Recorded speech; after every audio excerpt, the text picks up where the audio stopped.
So hello everyone, welcome back to a new video. So this one is going to be unique. It's a POV review of my 2016 Honda Amaze. So let's start with the engine specifications. This one is diesel. This is i-DTEC that comes from Earth Dreams technology. This has a 1.5 liter turbo diesel which producing around 99 horsepower and 200 Nm of torque and giving efficiency around 24 kmpl ARI tested. But when I drive it normally, it gives me around 24 to 25 around in the highway with single or two persons in the car. If I drive the same with on the highway with 5 people on board, it would give me around 22 to 23 kmpl. In the city, it is reduced to 20 kmpl. Coming to the outer look, this shares the similar look with the Honda Mobilio and Brio, the facelifted versions which have launched in 2016. These do not get the fog lamps but halogen headlamps. This connected grille which is completely connects between the left headlights and right headlights. You get one washer fluid spray, 2 wipers. Coming to the tires, we get 175/65 R14. So coming to wheel size, it is a bit smaller compared to Honda City. Coming to ground clearance, it's of 185 mm, which is again the shorter. It would have been better according to my experience in the previous days of driving. The ground clearance is a major issue that I am facing right now. So again, it's a compact sedan. It's meant for local drives, and somewhere the ground clearance being low, it helps me to have a stability on the highway. You do not get the auto fold ORVM. You get the indicator on the right fender. Along with that, you do not get the keyless entry. You hear, of course, what can you expect in 2016 Honda Amaze? You get a key. Yeah, that's a 1 blink for unlock. That's a 3 blinks for lock. So okay, I have removed the sound systems of locking and unlocking. Again, you don't get this rear button mounted dicky or boot space. Either you have to open it from the driver's side latch or from this key. So coming to look wise, it's quite good. From the front part, it's very good, and rear, it's actually amazing. I mean, as the name says, it's amazing actually. The rear is bit height and some boxy shape. It will have in some slant and length, but of course it's a sub 4 meter sub 4 meter sedan.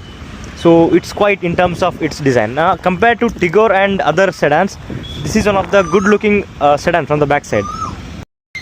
We have Amaze S badging, i-DTEC written, Honda. So it's a diesel. It gives really good grunt on the acceleration part. We don't get the alloy wheels. Of course, it's a S version, and I think it's a semi-top end. We have 14-inch steel rims with a cap. And one unique thing about these wheel caps is these are not installed afterwards. You have to fix along with the tire and tight these nuts. Yeah, and what else? So outer look is somewhat very good, and I love this. It's a height of my, its height is smaller than me.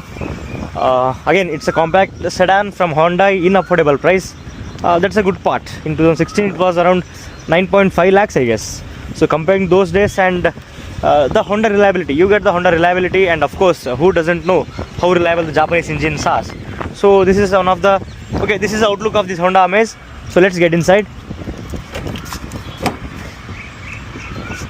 So doors almost open around 75 to 80 degrees. You don't get manually control these driver seats. So as the sedan, we have to sit and enter into this. So I will start by one features. So the door is open and I inserted a key. You can hear the beep. It shows that when you are getting out of the car, you just left your key in the car. Okay. Now I have started the engine. Now I started the power. So it shows the door opening sign, the seat belt sign, the low fuel sign, the headlight here, the high beam here, and we have the handbrake signal, the battery, the engine oil, the steering is locked. So once again I will start and let us see what are the total lights that pop up. You have PGMI fuel injection, check engine light, temperature, and somewhere we got here ABS, fuse, and some key signs. Well, left side we have the RPM, that is engine speed ratio, rotations per minute. In the center we have a speedometer which says the speed of the car. On the right side we have the fuel gauge. In the center we have the time, and present it's set to efficiency, that is average or mileage, what we call in general. It's set to like time format. It's a total odo, it's a trip, it's average. I generally keep it to average to check how it gives the efficiency according to the throttle response we give. So the adjustment of steering is only height adjustment, not the reach. We have indicators and headlight knobs on the right, and we have the wiper controls and water sprayer on the left. We have only music system control on the steering wheel. It doesn't get the cruise control, it doesn't get the hold hill assist, hold descent control, or whatever some ADAS features, that advanced assistance system features it offers. We get headlight control systems, and these dummy buttons is a push start stop system, which you would have been getting in the top models in those era. This is the hood opening latch. We have dicky and fuel latch as well. Yes, let's say more. This is a horn. Yes, decent enough. Coming to infotainment system, this is an aftermarket system which I have installed by myself, and it was gifted by my brother. So this is the, what do you call, infotainment system. It comes with FM, AM, USB, audio, and aux.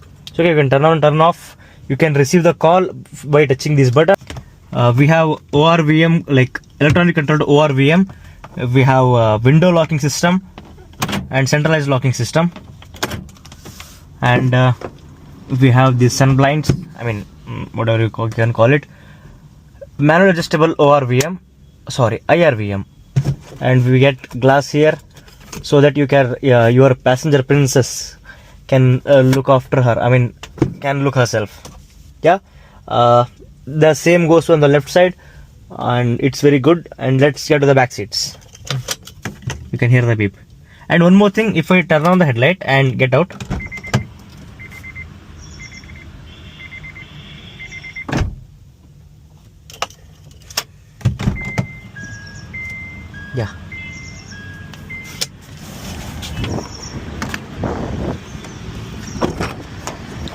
getting into the rear seats is bit difficult for a normal adult, but once you get in, you get a real class comfort of the Honda City. You get handrest here with little holder, little bottle holder, and these seats, these customized seats I have have these center armrests which you can unfold and fold. Yes, we have 2 cup holders, so 4 people can sit comfortably as a business class people. The same goes on the left. So legroom is bit comfortable, under thigh is not bad, neck is very good, and back is absolutely perfect. So you get a handlebar to hold on or stick on if your driver drives some wants to try some stunts or kind of tracking thing. So this one is I have put aftermarket. We have central cups, and what else? We have the magazine holders here, and we have the light. This one was halogen at first. Now I installed this LED. Coming to boot. Hope I'm recording.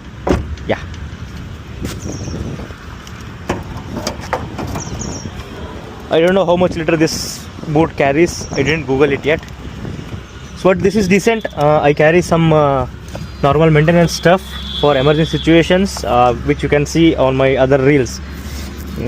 So this is decent, and you can see one of my video where I have explained can you get out of the vehicle's boot if you ever get stuck in.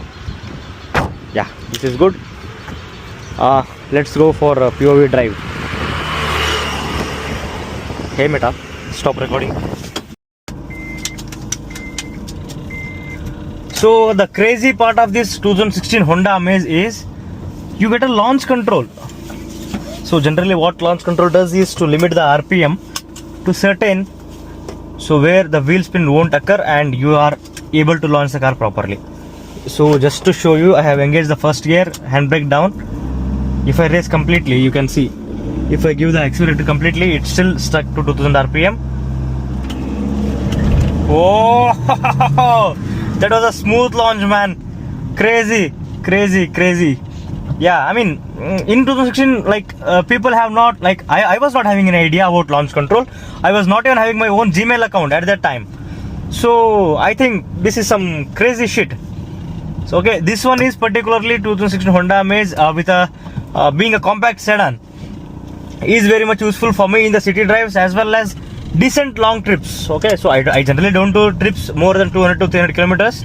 That's not really the long trips, but comparatively compared to the size of this vehicle and engine specifications, this performs really well. I mean, this outperforms the competitors. So very good efficiency, very good performance, very good comfort, and decent handling on the highway. So we have power steering, we have launch control, we have headlights warning, we have electronically controlled ORVMs. I mean, what else does a man need? 1.5 liter diesel that is powered by turbo, producing around 19 horsepower and 199 or around 200 Nm of torque. So now we will be doing 0 to 100. Okay, on the count of 3, 2, 1, go.